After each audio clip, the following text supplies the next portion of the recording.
Okay, it looks like we are recording.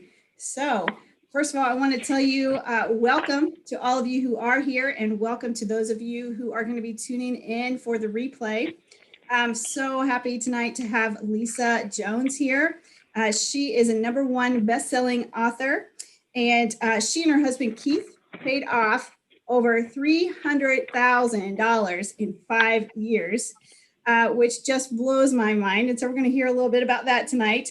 And about half of that, she says, was interest on student loans. And the second highest amount was on medical expenses, which totaled over $100,000. So that's quite a feat to pay off that amount of debt in that time period. But so the reason I asked Lisa here tonight, some of you might be wondering, well, what in the world does finance have to do with, I thought we were working on better mind and body.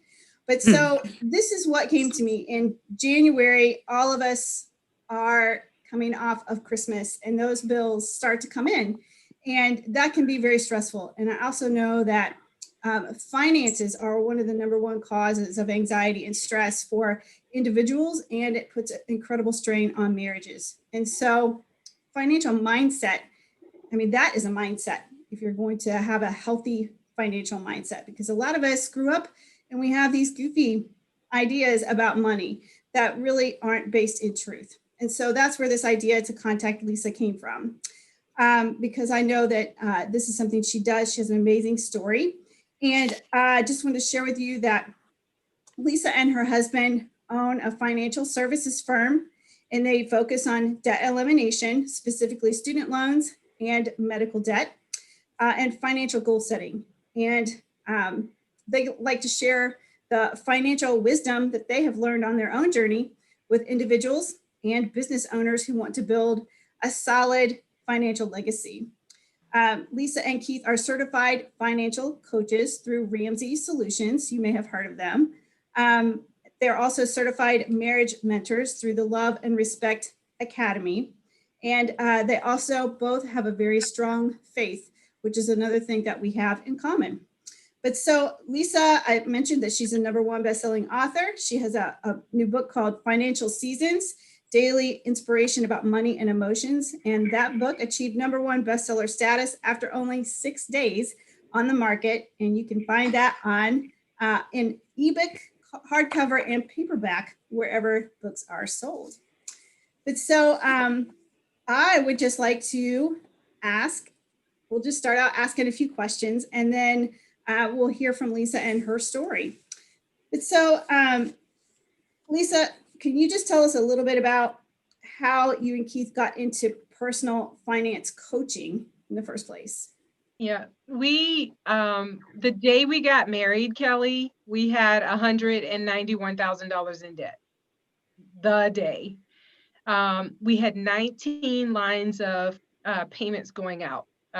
We creditors calling, things had been deferred and it was coming out of deferment all at the same time, and it was incredibly overwhelming. And I was 43 when I got married, and I was looking forward to this fairy tale marriage, and I'm sitting here going, we're not going to have anything fairy tale because we're going to be fighting to get out of debt forever. And my husband actually asked if we could please consider hiring a financial coach. And I did not want to do it because in my mind, it was another bill, it was another payment out, it was another expense. But he convinced me that it was actually an investment in who we could become. And so we hired a financial coach, and it literally changed our lives. I tell people that, I grew up on a farm in South Carolina. We didn't have a lot. We were, I didn't know it then, but we were part of the working poor, never homeless, never without food, but never with anything else, right? Keith grew up on welfare in St. Louis. So again, not really having any idea of what to do with money and how to handle it. So we had obviously tried and failed on our own, and here we were with this big mess. And so we hired this financial coach, and within the first few weeks, I just felt this weight lift from me because I had learned more in a few weeks than I had learned in years. And I began to feel that hope was emerging. And so a few, maybe 18 months later, we found Dave Ramsey on the radio, and we started putting what he was teaching with what we were learning from our financial coach. And we put that together and created our own program, our own process, our own system that got us out of debt. And we just wanted to tell the world. So we started telling other people what we were doing, and we decided that we wanted to help others the way our financial coach and Dave Ramsey had helped us. So we became debt free in April of 2017. And then in August of 2017, we completed the certification to become Ramsey certified financial coaches. So that's how we got started. And that's why, because we couldn't keep it to ourselves. We didn't want to keep it to ourselves. Sure. So I have a question for you. Sure. I was just hearing you say the word financial coach, and I have a financial background as well. So I was in financial services industry for 12 years. So can you share with our group what the difference between a financial coach is and a financial advisor? Yep. And actually, that's a question we get all the time.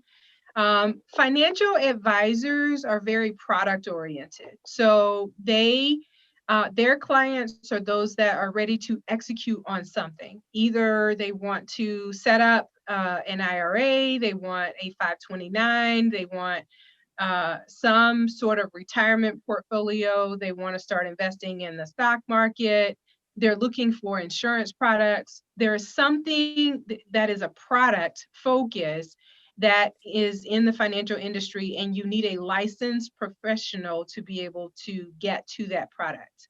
That is not who we are. We are financial coaches. And what's really cool is a large percentage of our clients actually come from financial advisors. So what will happen is a couple, a single person will go in and say, I want to set up a 529 for my son. And the financial advisor will start to look at their financial numbers, and they see all of this money going out in debt payments. And they say, okay, great idea, but you're not ready yet. So I'm going to send you to these financial coaches so that you can clean up the debt, get some better money management habits. And then when you have some money, you're going to come back to us, and then we can execute on what you really want to do. And so that is our role in this circle of success that we want to create for our clients, is to be able to help them get out of debt, get sound financial strategies and systems in place for their family so that they can create some margin that they can then take and do other things with. And that's the real difference between coaching and advising. Makes sense. Yep. All right. I would have fallen more on the financial advisor side, although we did a good deal of what I would say is coaching based on what you just described as well. So it's very near and dear to my heart. Very strong passion of mine is financial freedom. So speaking of financial freedom, what would you say was the biggest struggle that you and Keith faced while you were working through this debt that I'm sure must have felt like it was insurmountable? It truly felt like a mountain that was insurmountable. Contentment. Contentment was the biggest hurdle. I had waited literally my whole life to start this part of my journey. And I didn't want to wait any longer. So why can't we buy a house? Why can't we, go to a candlelight dinner at a restaurant? Why can't we eat out? Why can't we go on vacation? Why can't we do all of these things? And mind you, my money was jacked up before we got married. This is not all my husband's fault. I didn't walk into debt. I brought my own debt with me, right? So I wasn't doing these things before because my money was funny. So why did I have this mindset that I would be able to just put all of that to the side and be able to do all these things now, you know? And that was really hard for me because I had this mindset of what I thought marriage was supposed to be. And struggling with money was not a part of the mindset that I expected marriage to bring. And so being content was a big deal for me. And I struggled immensely with it. I truly did. So it's funny you mentioned that word because I'm actually studying a few words right now that have really been on my heart a lot, and contentment is intertwined in those. Um, I'm just noticing all around me people saying something, and I knew it was eating at me inside, that it just didn't set right. This idea that we just need to resign ourselves to the fact that this is just how things are, right? We just need to accept ourselves and be okay and happy with who we are, even though really we're not, but it's a way of putting a band-aid on something and saying, oh, well, I'm content with that. But really what you're doing is giving yourself a reason to stay stagnant, or a reason Exactly. to resign yourself to the situation that you are in, not understanding that there's an interesting component with contentment. Contentment does not mean that you have to stay status quo, and it doesn't mean that you're resigned to have to stay in the circumstances you're in. Contentment does not prohibit you from seeking something greater. Right. And I think sometimes we intertwine those things that, oh, well, if I'm going to be content with something, I just have to resign myself to the fact that this is just how it is and it's always going to be this way.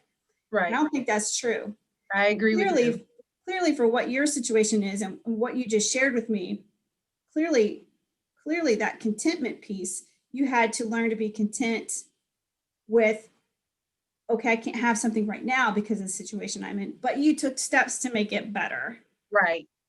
And it was those steps that those are the stepping stones out. You know, those are the stepping stones that led to the lifestyle that we have now, you know.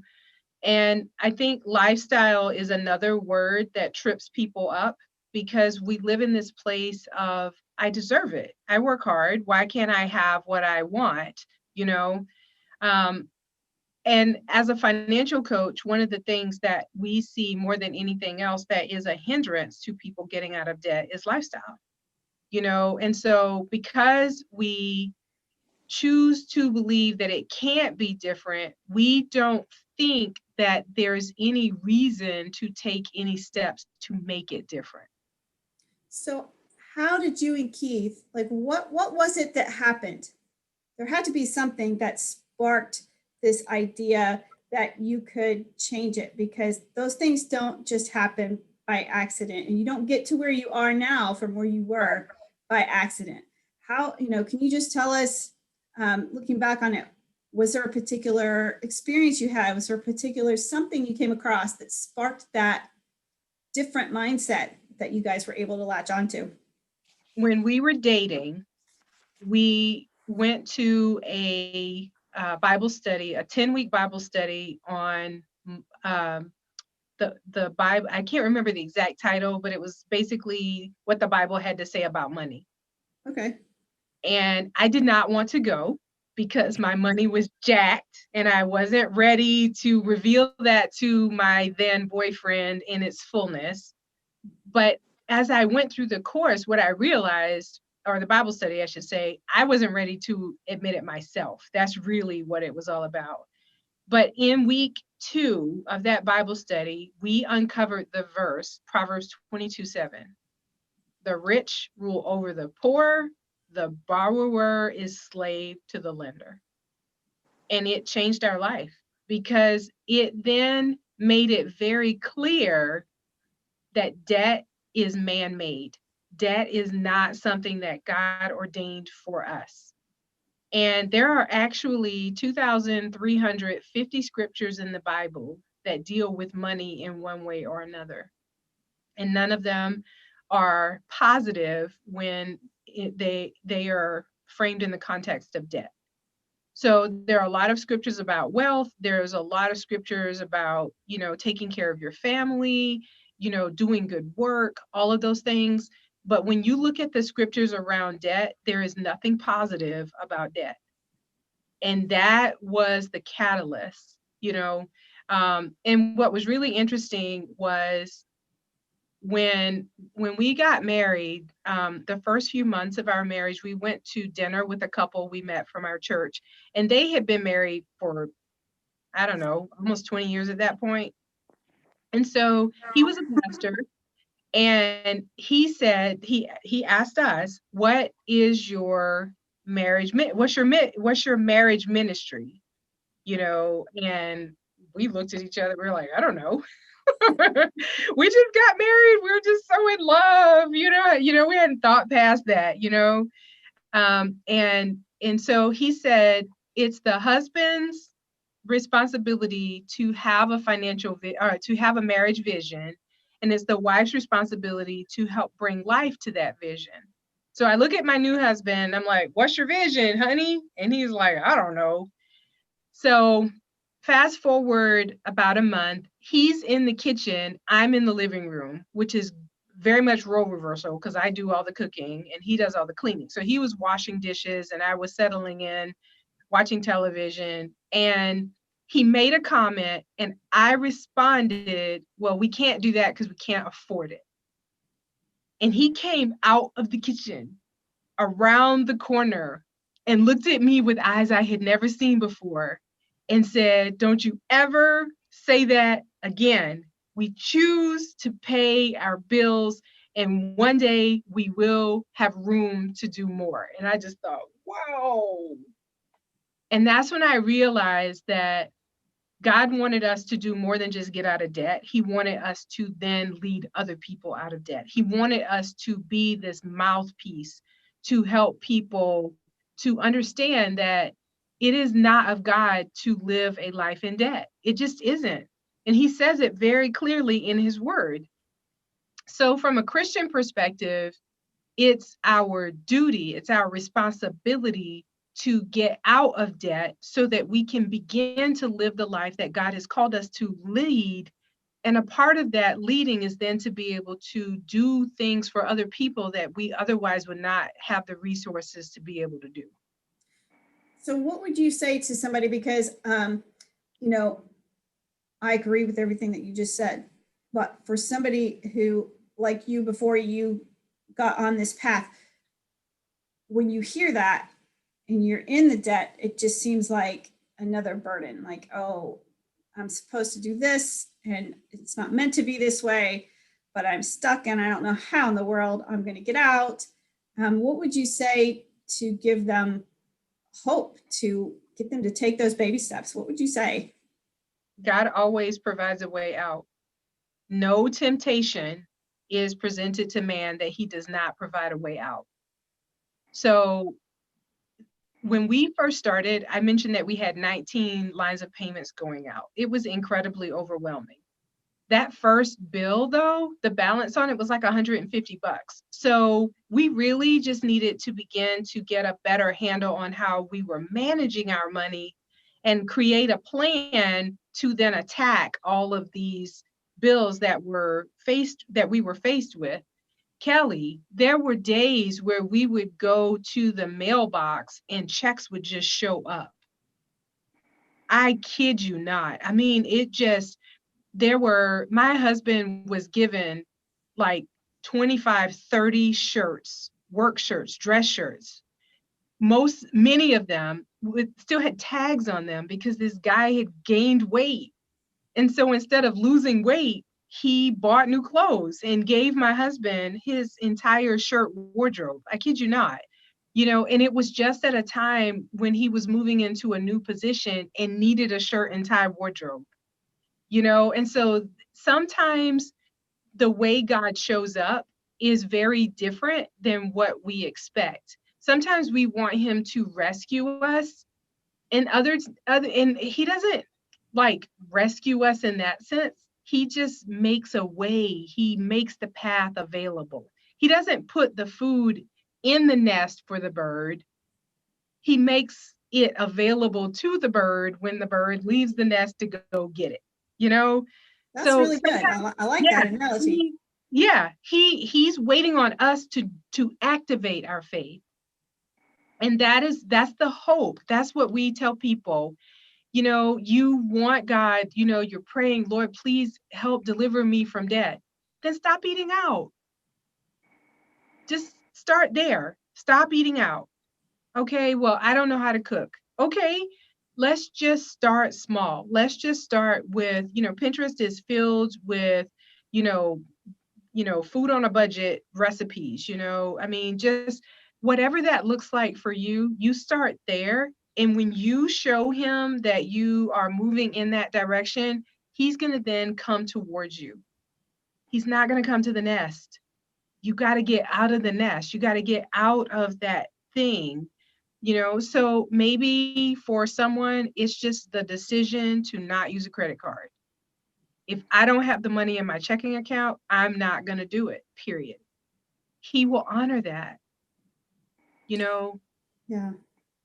So I feel like I hear you saying something that we've kind of talked about in our group so far too, that has to do with getting going on doing something every day for your mind and something for your body. Is we get overwhelmed with this idea that we have to do all this, right? And we forget that we don't have to start out with all this. We just really need to take that one little baby step. So Yep. with finance, you're just saying find something Just that start you can small. Yep. start small. Just Yep. find something that you can start doing to get that ball rolling. Yep. And I actually just today I posted on Instagram a quote by James Clear, which is the guy who wrote Atomic Habits. And he talks about the fact that the power, the magnitude of life that you're able to experience is directly related to the number of habits that you have. It's not about these big super arching things. It's about these small steps that you make. And if you could just, you know, the Bible calls us, Jesus said, when you were well done, my good and faithful servant, because you were faithful over a little thing, I will make you ruler over many. He's not asking us to make these sweeping changes in and of ourselves. He's asking us just to take one step, you know, and then another step, and then another step, and then another step. You know, and what we do with our clients is help you put those steps in order so that you can execute the best step for you right now, you know. So if you don't cook at all, we're probably not going to start with completely eliminating your eating out budget. That would be disastrous for you on so many different levels. You would be filled with anxiety, you know, there's, you know, the potential of burning down the house, you know, you know, and then you're hungry because you can't eat out and you can't feed yourself. And, you know, let's not start there, right? Maybe we start with cable, you know, maybe we switch to internet only and, you know, choose one subscription platform, either Amazon Prime, which for us, we already paid for Amazon Prime anyway. So we saw the video portion of Amazon Prime as free because we're going to pay for Amazon Prime whether we use the videos or not, right? right. So that was one of the steps that we made in our own marriage, but we didn't make that step until like year 3 because my husband was like, what about football? So we worked in other areas. We actually did start with eating out because I love to cook. So that was an easy win for us, was to pull that money in. But guess what? I was spending way too much money on groceries. So that was then the refinement of that step. So we took the first step, which was we're not going to eat out. And we went hardcore on not eating out, partially because I love to cook. So, and honestly, because I love to cook, sometimes I'm even disappointed when we go to a mediocre restaurant because I'm like, I could have done this at home.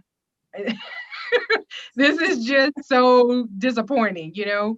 So that was easy for us to do because we were already in tune to, you know, gourmet meals at home, right? Right. So, but I talk about this in the book. There was there were several periods during our 5-year journey out of debt where I had to scale back how I cooked. I remember stuffed, what was it? Tarragon shrimp salad stuffed in tomatoes.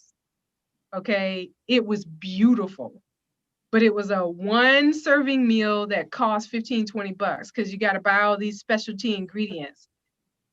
It had to go. I haven't made it in years because as beautiful as it is, as great as it tastes, it is not an economical meal. So I had to make that change in my mind. Even though we were eating at home, I was spending a fortune on groceries. Mm-hmm. So I had to make that change. So that's what we do with our clients is we sit down, we look at your lifestyle. Where are the points that don't create as much pain? Let's start there. Let's get some wins under your belt there. And then over time, we can, in our house, cut the cable. We cut the cable in year 3. And my husband realized that if we bought a digital antenna, he could still get most of the, sports that he was interested in. And that worked for us. And then we were able to keep going.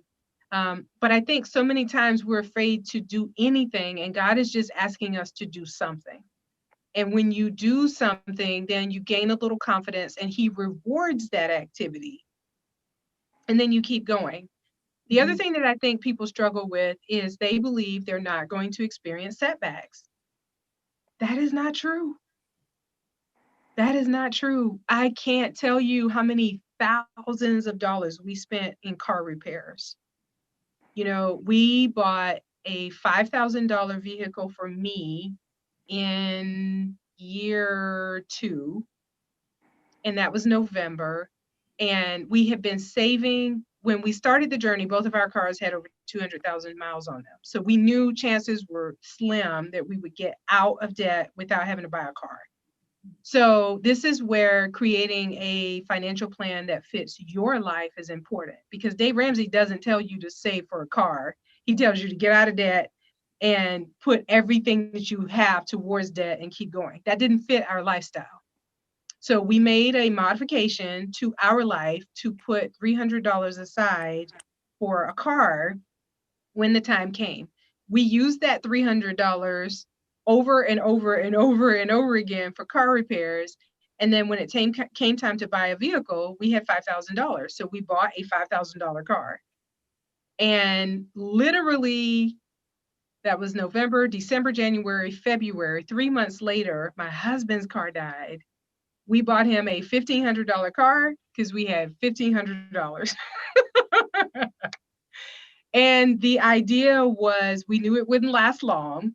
And the idea was to save up cash, pile up cash, so that when it died, we would be able to buy another vehicle. And you know what happened? When it died in September, somebody gave us a car.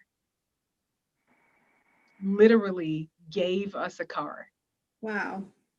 And I write about it in the book. It's called the God car. That's what we call that day. I don't remember what day it is.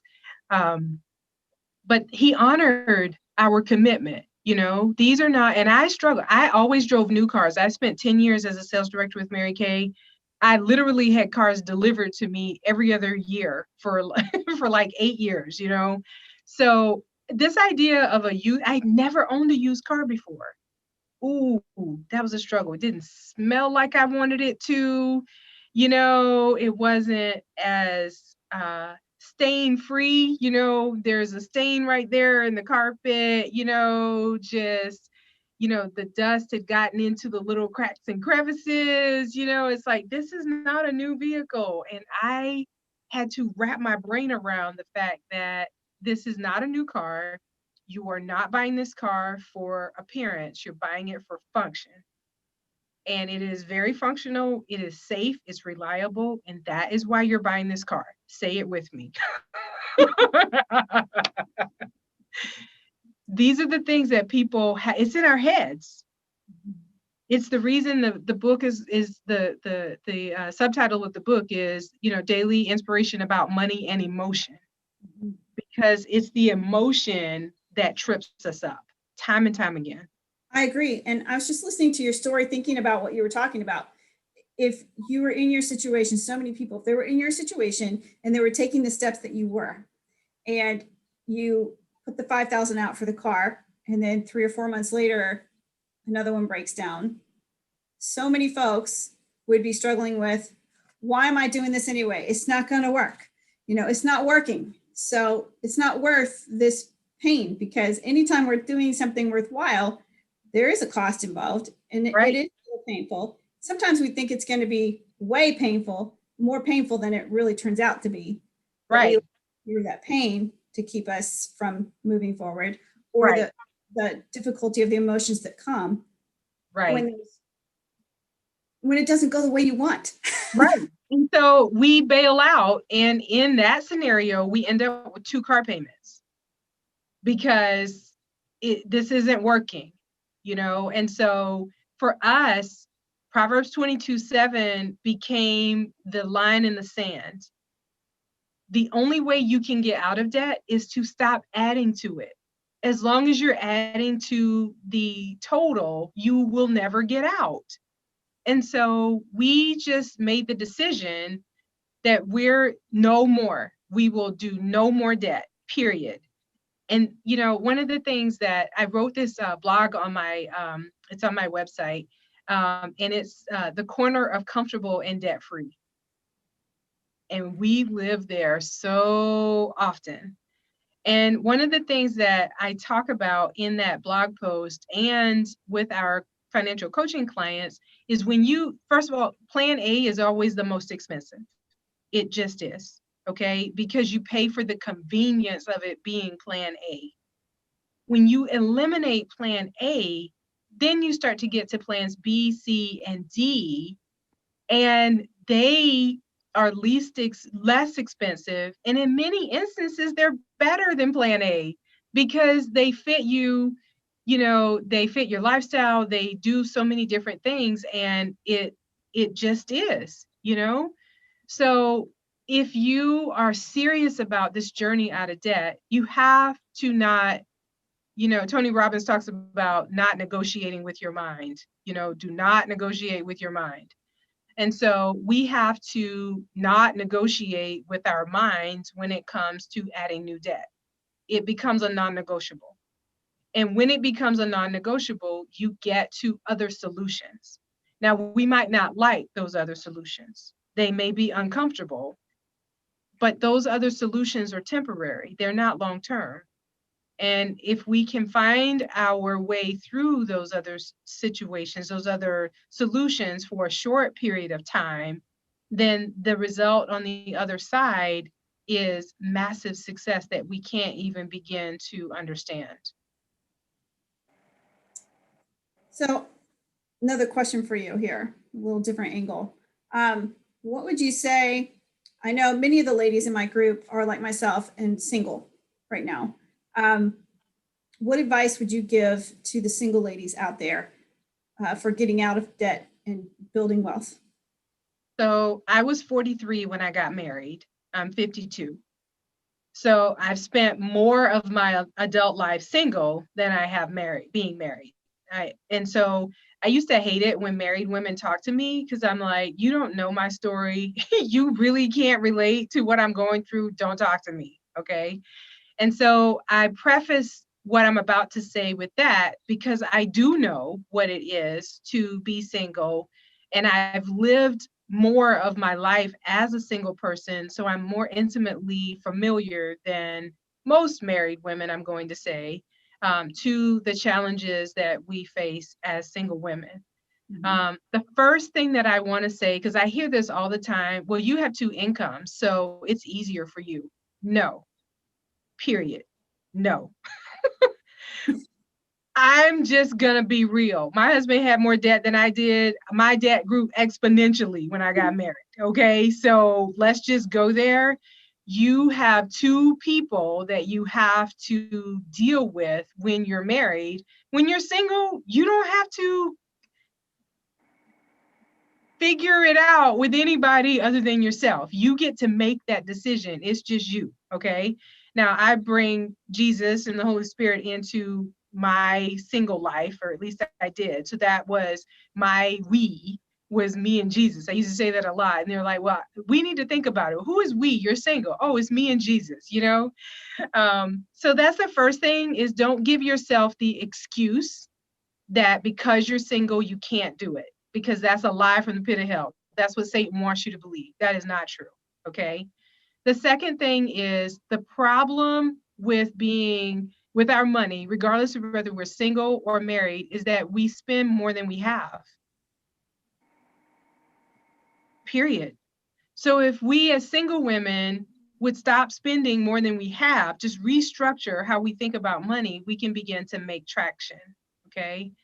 The other thing that I lacked as a single woman was accountability. I did not have, and that's what I have, a built-in accountability partner in my husband, but I didn't have that as a single woman. And that was a big struggle for me.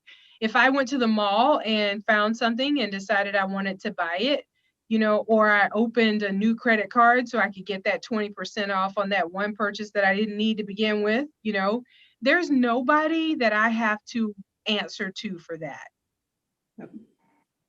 I heard a chuckle. No, I hear that. That's actually been a struggle for me. After I lost my husband, there was a time of, even though I had a lot of financial background, he's the one who did our budget. He's the one who kept the checkbook. He did all that stuff, right?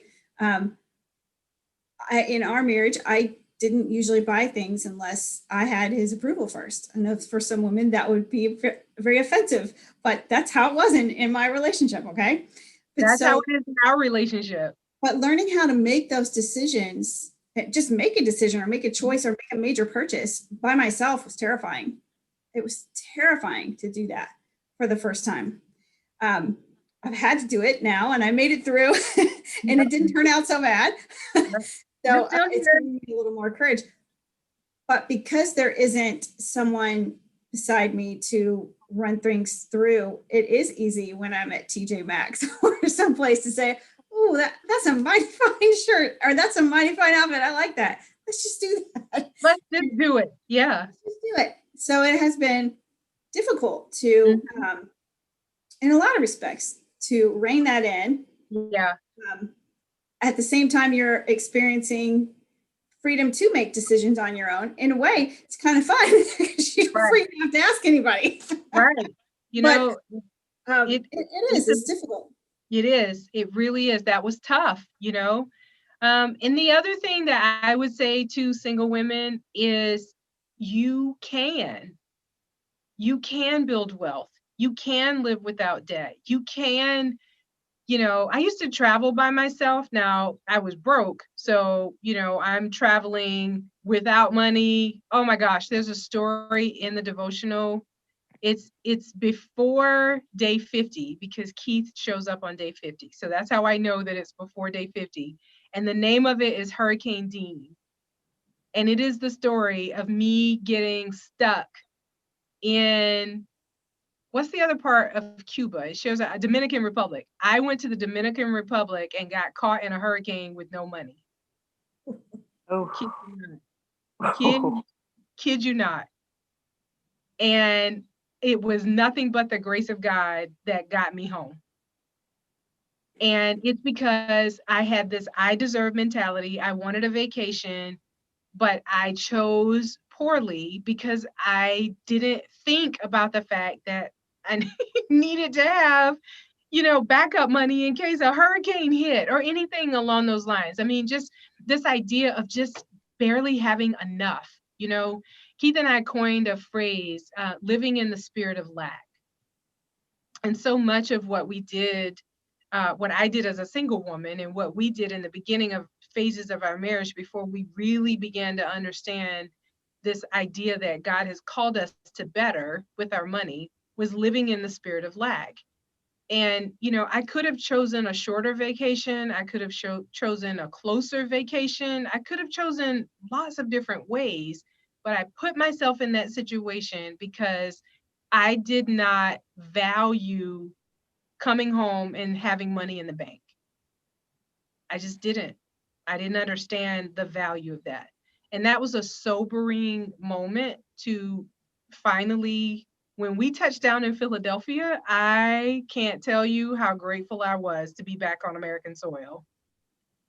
but that was a very hard time in my life as a single woman, because I just wanted to get away and I didn't think, and I didn't ask anybody. I didn't have to ask anybody.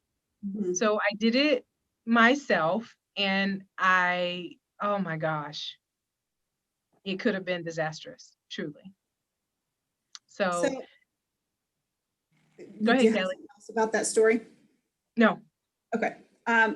Question I wanted to ask you, because I have your book and I've read your book, and one that stuck out to me that I wanted to ask you a question about today, because I feel like it directly relates to so many of the things that we are working on in our group, and that is day 19, where you talk about some things, and it was apparent that scheduling your time was an issue. So how Mm. does scheduling your time affect your pocketbook? So is that I've got work to do? Is that one? What's the Oh, name of it? Oh, I didn't write down the title okay. of it, but the story in there, you were talking about how scheduling your time was costing you. Oh, I remember that one. Okay. I don't remember the name of that one. It's not I've got work to do. So the premise of the story, at that time, I was a sales director with Mary Kay, and a couple of things. One, I was not getting dressed in the morning.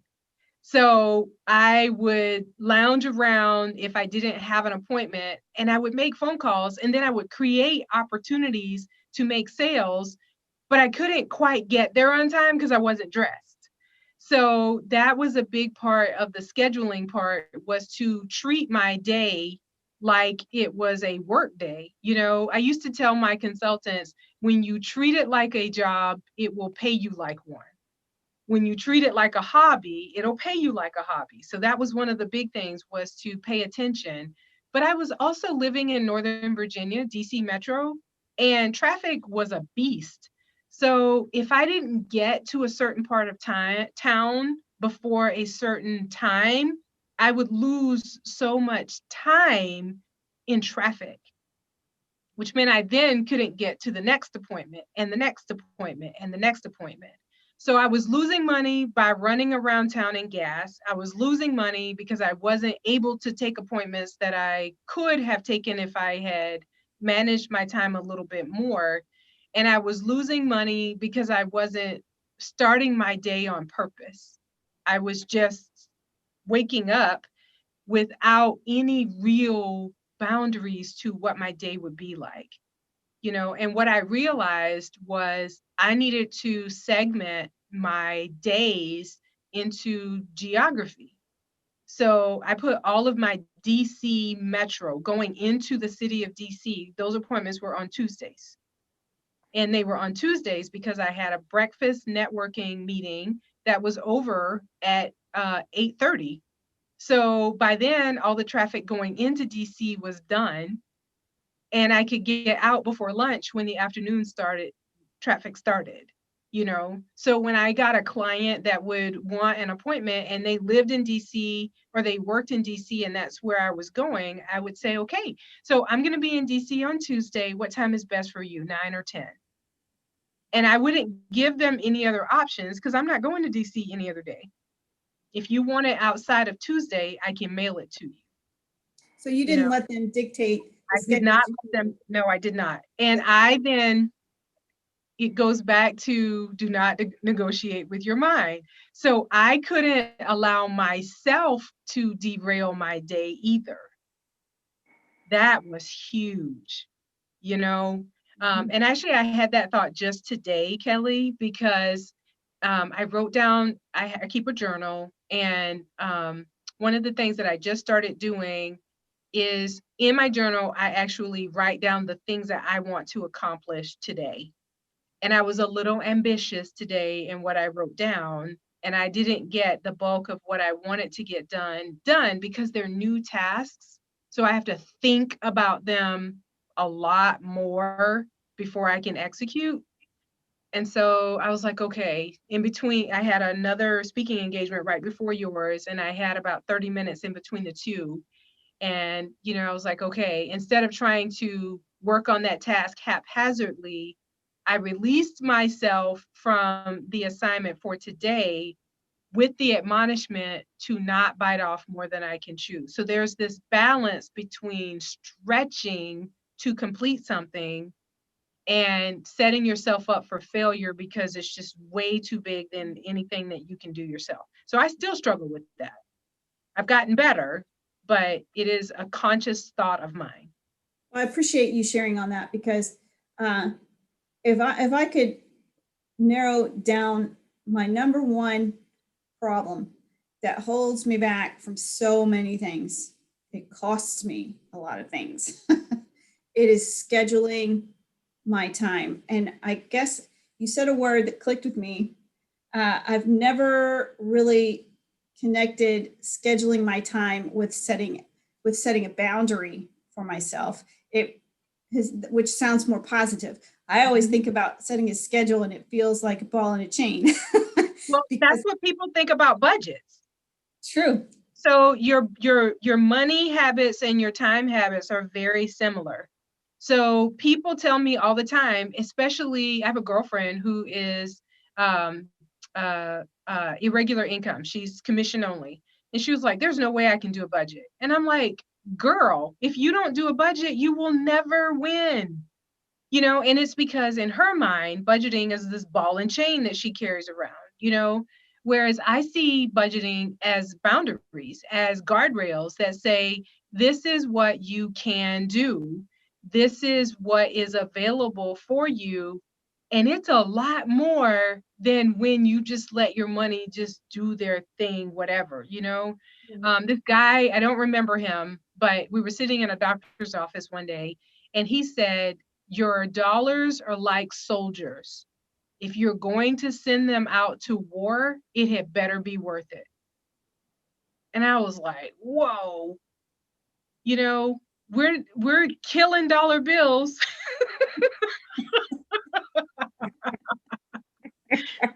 We're just killing dollar bills because we're sending them out the door with no purpose whatsoever. And they don't come back. They're dead somewhere, So let's just think about this differently and understand that we get to control where they go and what they do.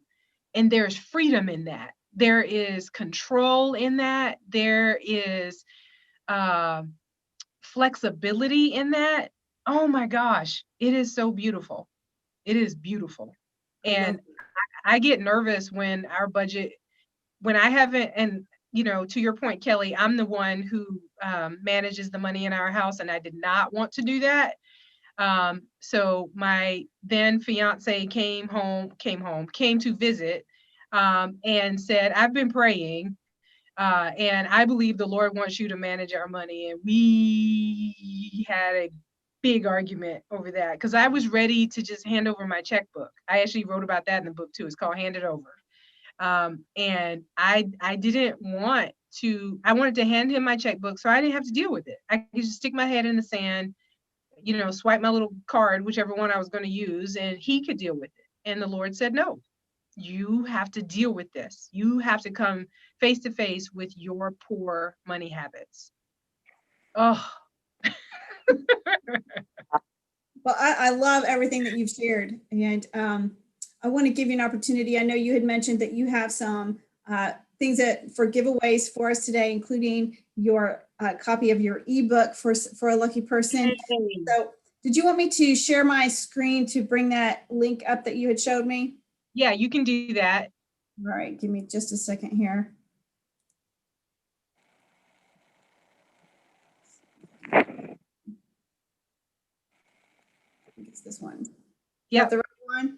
It is. So when you get to it's lisayjones.com/BMBC, Better Mind and Body Challenge.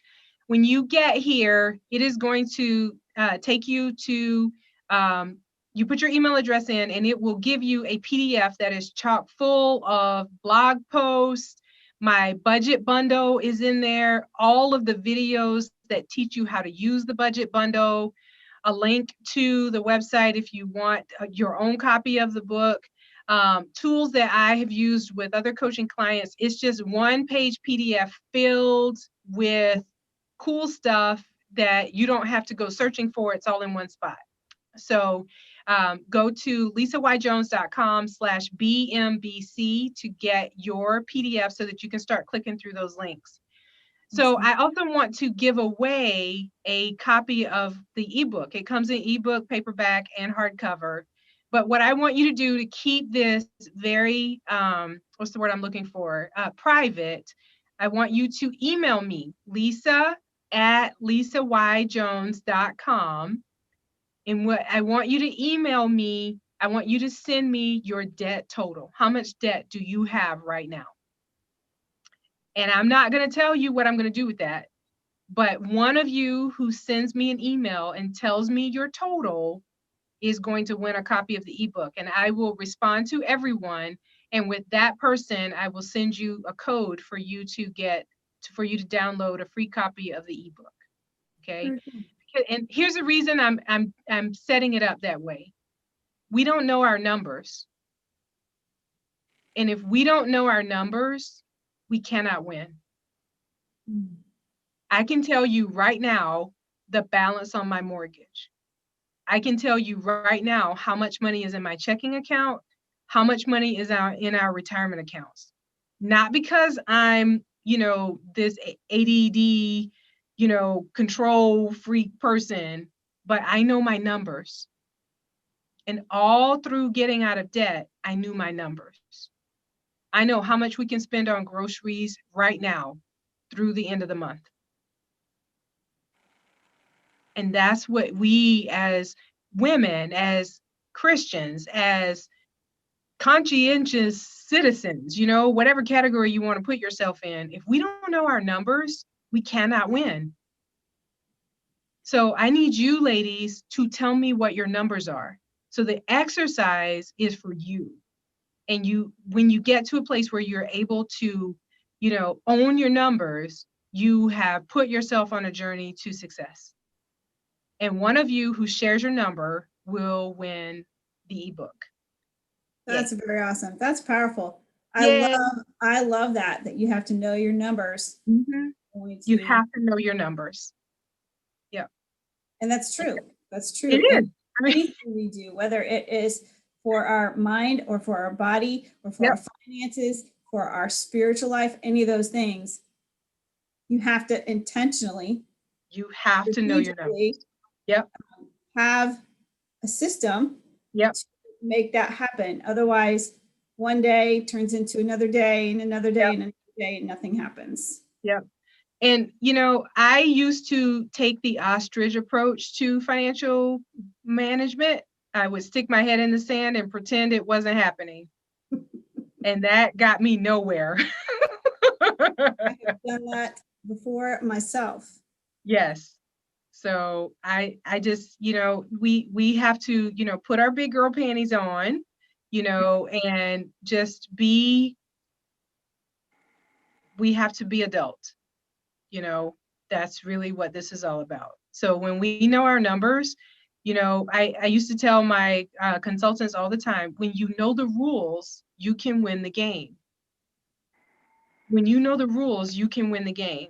And in terms of our personal finance, the banks don't want you to know the rules. That's why the fine print is so small. They just, I read an article in 2020, if I'm not mistaken, it was $30 billion in overdraft fees. That's how much the banks made in overdraft fees. Wow. 30 billion in overdraft fees. That's insane. Because we don't know our numbers. So question for you, because I know that we are about at the end of our time here. Do you have just a few minutes to see if Monica or Missy have any questions? Yes. All right. I'll open it up to you girls. And if you have any questions, shout them out. Hi, this is Monica. More than a question, I feel very hopeful. This makes sense. It feels doable. It sounds doable. So I want to say thank you. What a great session. I appreciate you. Thank you, Monica. That's beautiful. That just does my heart good. It's hard. It's Yeah. very hard. It is.